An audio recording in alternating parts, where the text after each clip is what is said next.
feel like a piece is good enough or finished enough, because it's never finished.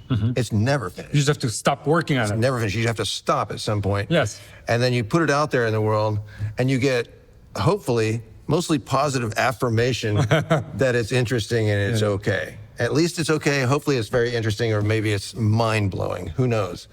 But it's kind of that internal battle, and that's the vulnerable part. That's where you're most vulnerable, is you put it out there to say, okay, this is what I've got.